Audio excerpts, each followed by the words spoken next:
So I'm going to introduce our ambassador, Sydney McNiff Johnson, who's going to be giving the research award. Sydney is a senior advisor in Dentons Global Energy Practice, where she advises clients on domestic and international energy, environmental, and governmental solutions. So her practice has a particular focus on new energy technologies and getting them to market, and also generally on environmental and renewable energy issues. She serves on the board of ACOR, which is the American Council on Renewable Energy, and also on the Women's Council on Energy and the Environment, WEC. Sydney, come on up. Thank you.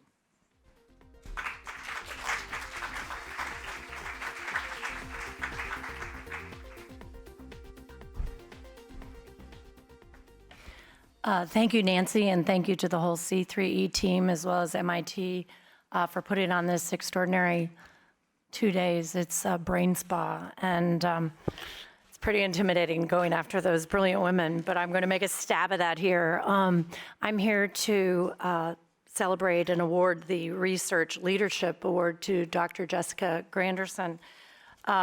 Dr. Granderson is the Deputy of Research Programs, Building Technology, and Urban Systems Division at Lawrence Berkeley National Lab.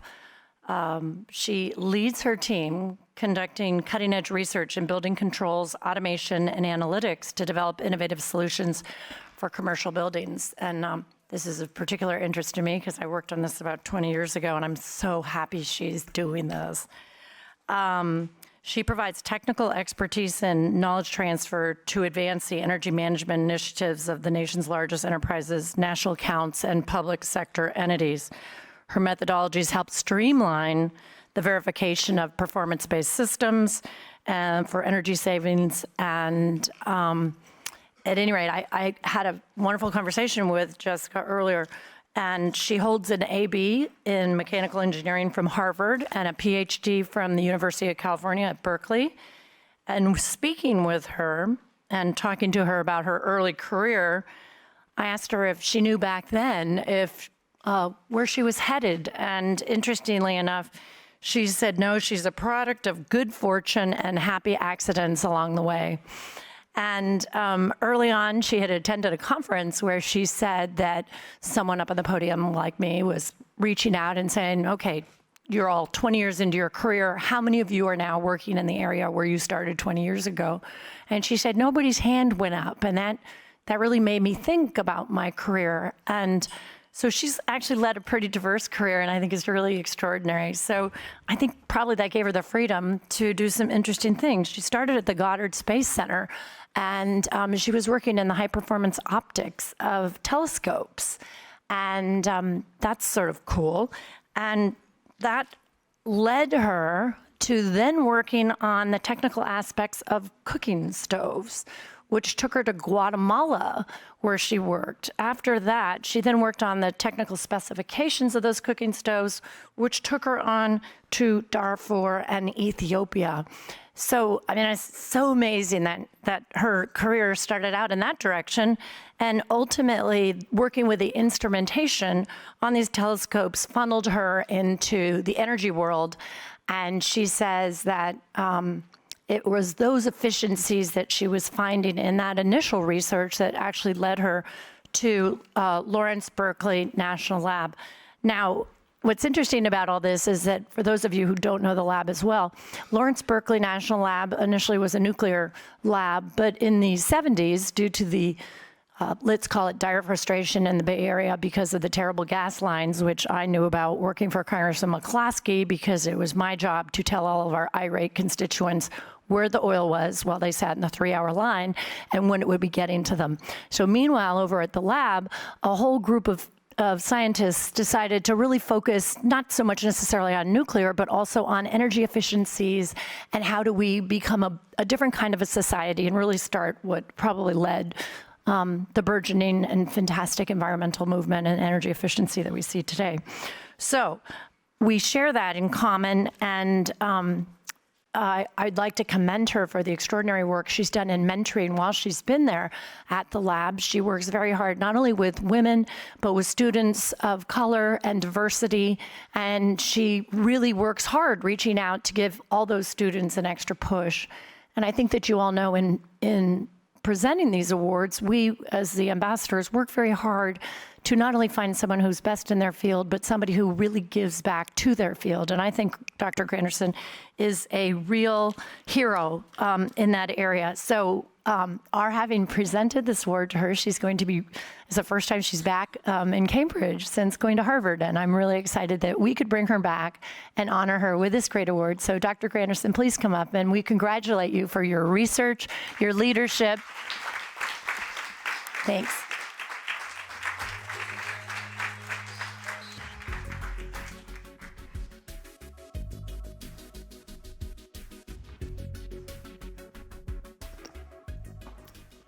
Thank you, Sydney, for that warm and generous introduction.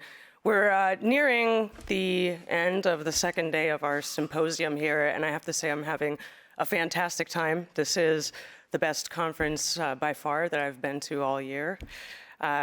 Each of the panels have been incredibly stimulating, great conversation and questions.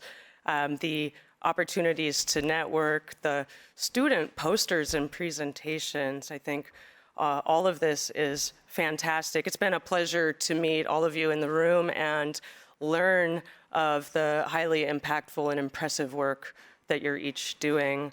It's really an honor to receive the C3E Award for Research Leadership this year. Sydney described some that my work now is in smart buildings, specifically in diagnostic, control, and analytical solutions that can be brought to bear to reduce energy use in existing commercial buildings, somewhere on the order of 20% with very low capital outlay and expenditure.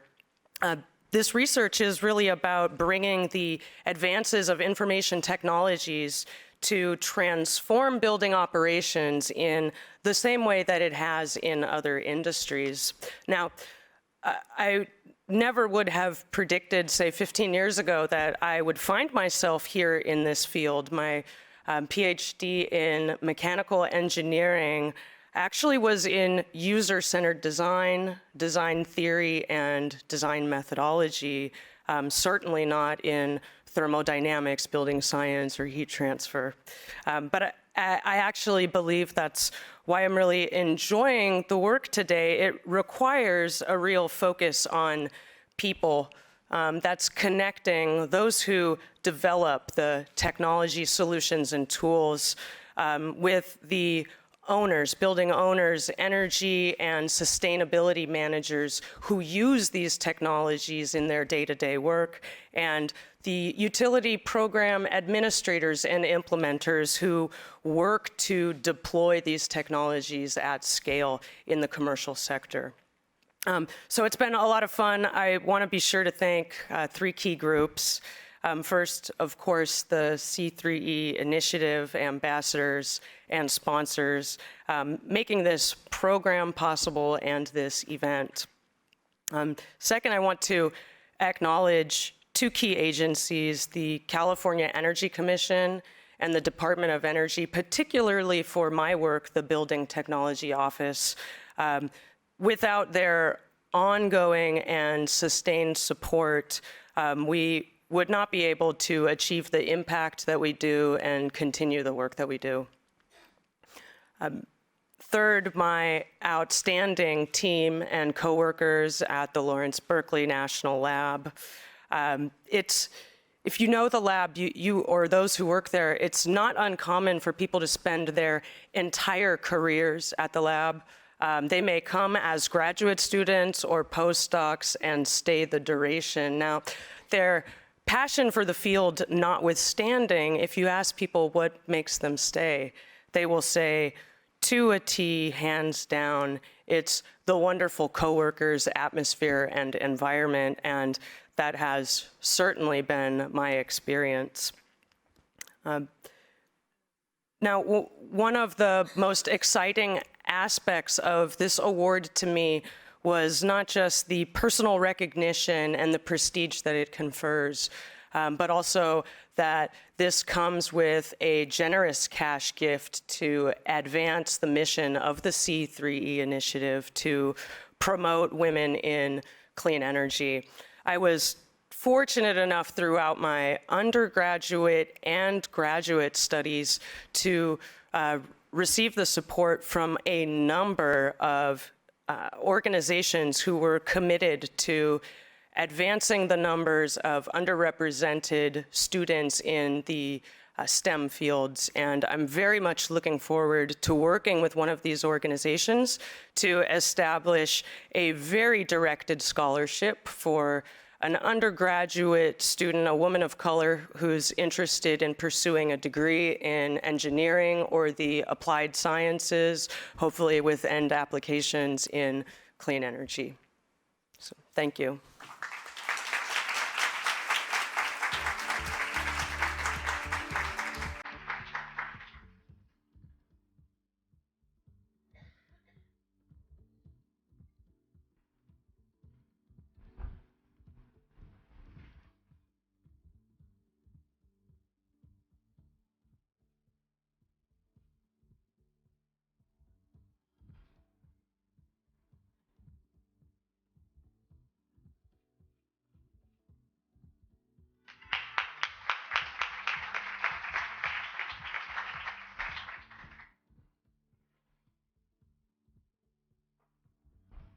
Okay, so it is my pleasure to now introduce Ambassador Kristina Johnson. She will be giving the Education Award. She is the founder and CEO of Cube Hydro Partners, a company that acquires and modernizes hydroelectric facilities and develops power at unpowered dams. She, prior to that, was Undersecretary of Energy at the U.S. Department of Energy, and she deserves a lot of credit for having conceived of the C3E program. So that's a special thing you'll want to thank her for when you get to meet her. She also was the provost and senior vice president for academic affairs at Johns Hopkins University and has held administrative and faculty positions at the University of Colorado, Boulder, and Duke University. Kristina, please join me.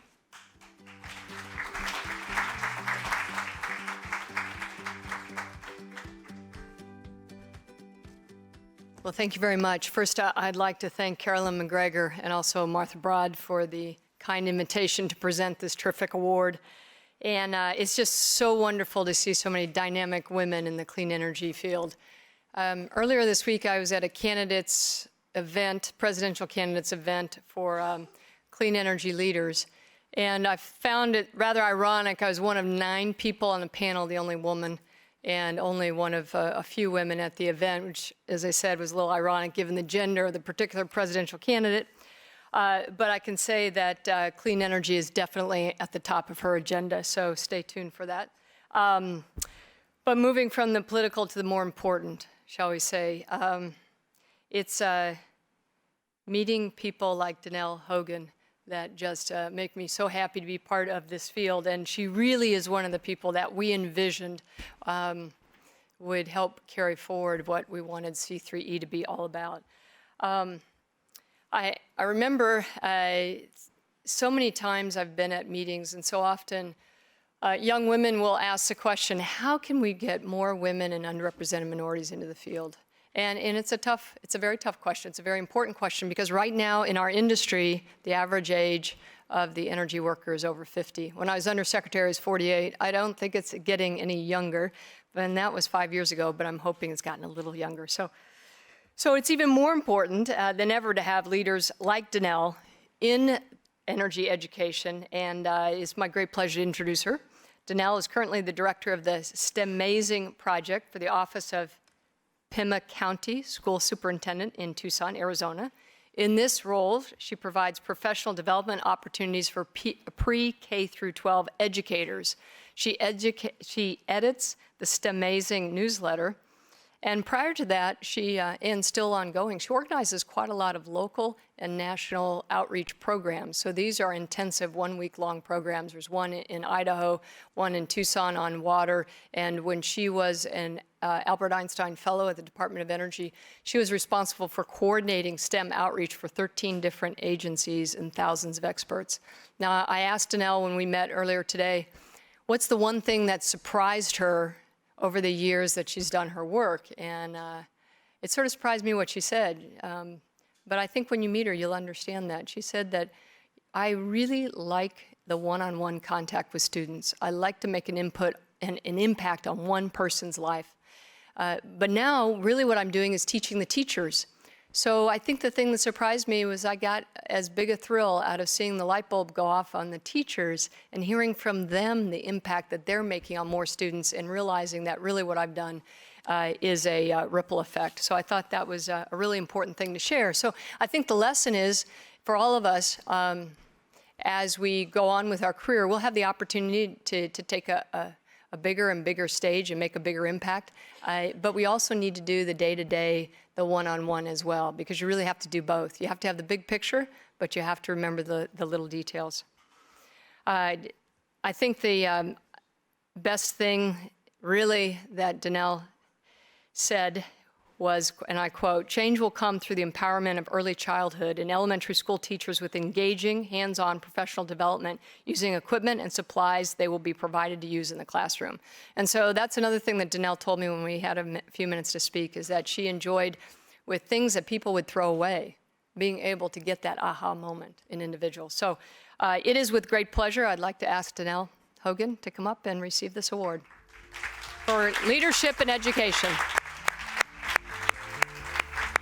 Congratulations.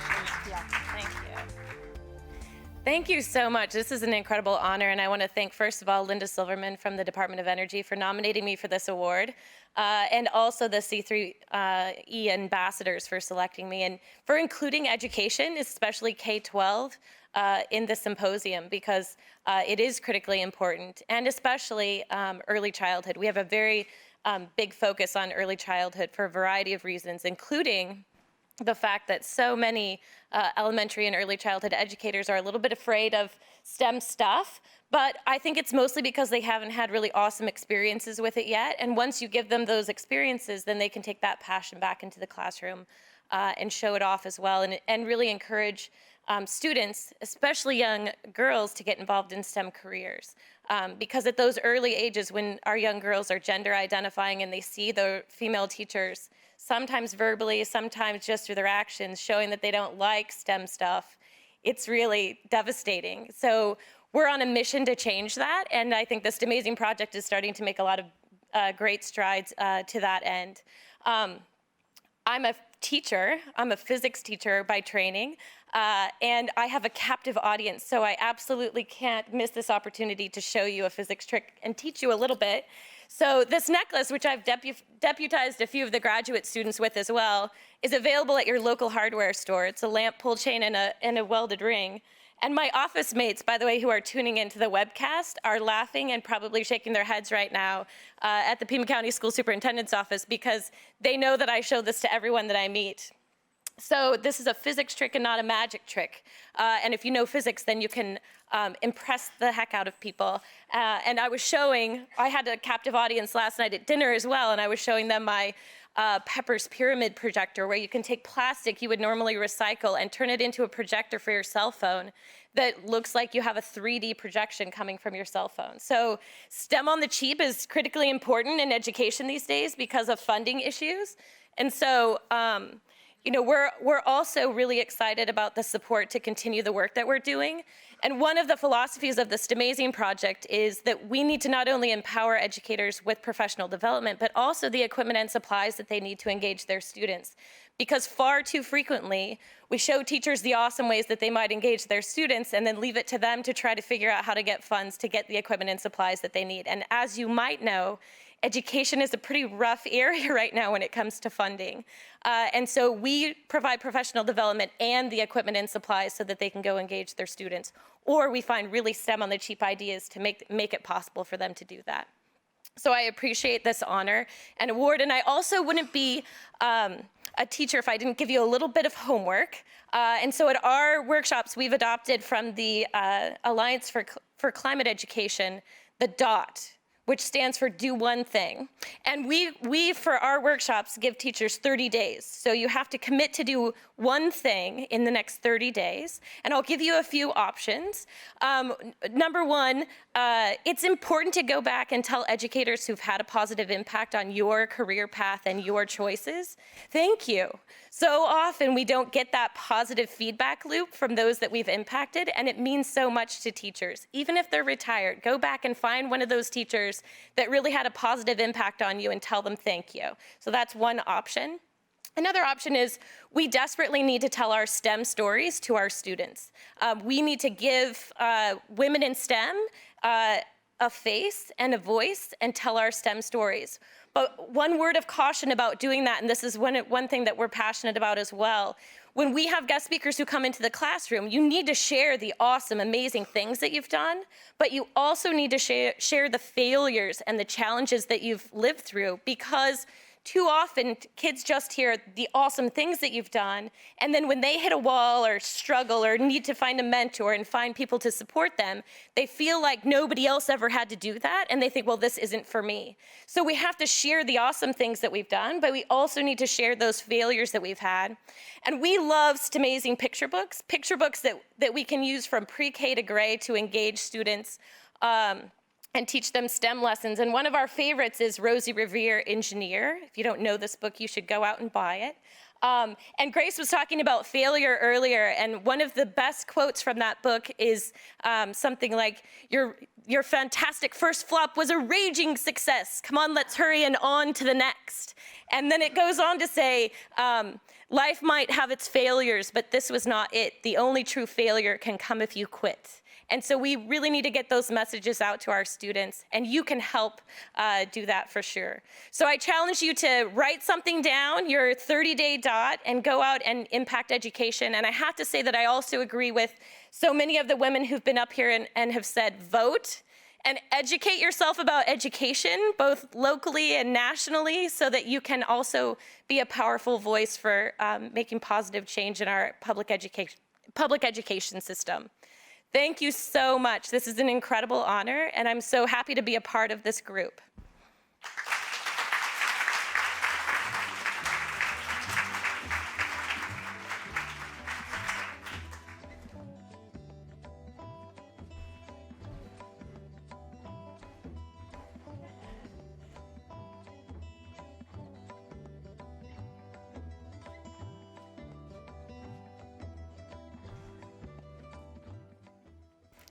Congratulations again, Danelle, and I'm going to have to find her afterward to catch that trick.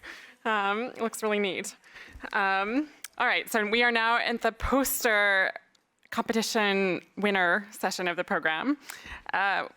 Let's see, Cummins generously sponsored this year's poster competition, and I think we can all agree that the posters out there have seriously enhanced the intellectual caliber of the foyer space this year.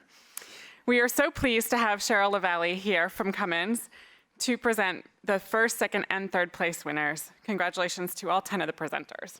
Over to you, Cheryl. Thanks so much.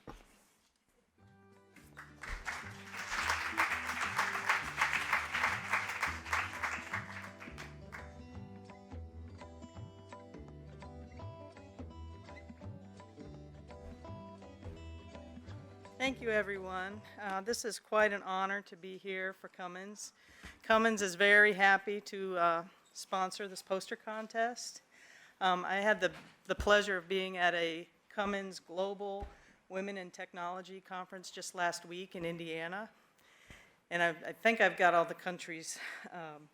We had US, UK, China, India, Brazil, Australia, and I think Mexico. That's the one.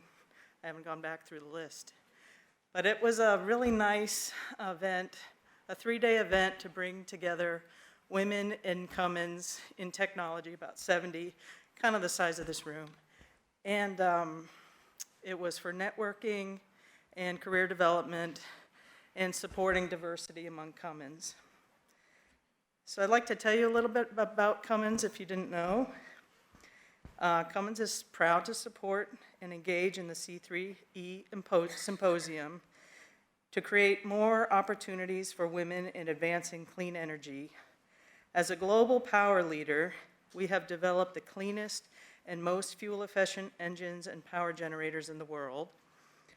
Cummins employs over 54,000 innovative minds who design, develop, test, refine, service, and support our technology on behalf of our customers in 190 countries. We are global citizens of the world in over 600 facilities around the world, 30 of which are located in the US. Our focus is on building success in our people and communities, and our commitment to an inclusive, gender-balanced workplace aligns with the C3E initiative. It's most important to endorse women in the area of clean energy and in technical careers, and to support them as role models, as well as motivate and inspire passionate young minds. We support this initiative, and our employees work every day around the world to do the same. Some people have asked me a little bit about Cummins, and my role with Cummins is I actually work locally in the Boston area as an application engineer. I've been a mechanical engineer for over 25 years in the industry. And what I enjoy about my work at Cummins is I actually take the technical product and bridge it to our end users. So I get to talk with the engineers at Cummins and talk with the end users who use our product and help it all be successful for everyone. The notion of valuing diversity at Cummins is nothing new. Our founder, we have a quote here from 1972, Irwin Miller, said that character, ability, and intelligence are not concentrated on one sex over the other, nor in persons of certain accents or in certain races, or in persons holding degrees from universities over others. When we indulge ourselves in such irrational prejudices, we damage ourselves most of all, and ultimately assure ourselves of failure in competition with those more open and less biased. So Cummins is very pleased to participate in this conference and to be a sponsor for the poster competition. I would like to just give us an opportunity to applaud all 10 finalists. Emily, Guang, Maha, Lakshana, Jenna, Ellie, Sunav, Rose, Lynn, and Julia. I hope you've all had the opportunity to meet some of them. I did really try and work the room and get a chance to meet everybody, and they've all done wonderful work, and we're really proud of them.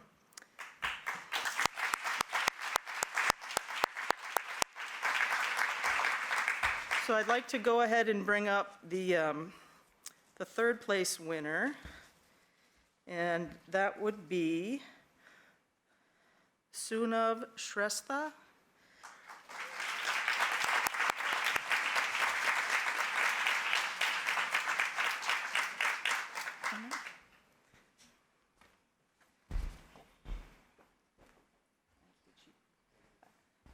I have to read her, I'm sorry, I don't have these all memorized. Solar energy conversion of wastewater into hydrogen as a renewable fuel. Congratulations.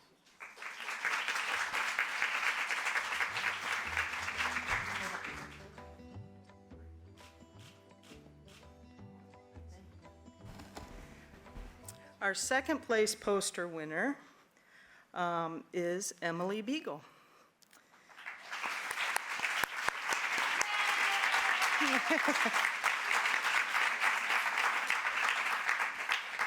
Emily's topic is co-firing the beetle kill biomass in existing coal-fired power plants in the western United States.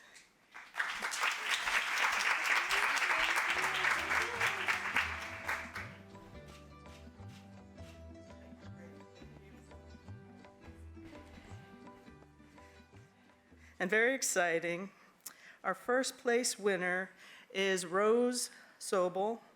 If Rose is here. There she is. Her paper is on geothermal H2O, producing water from produced water. And please join me in congratulating everyone.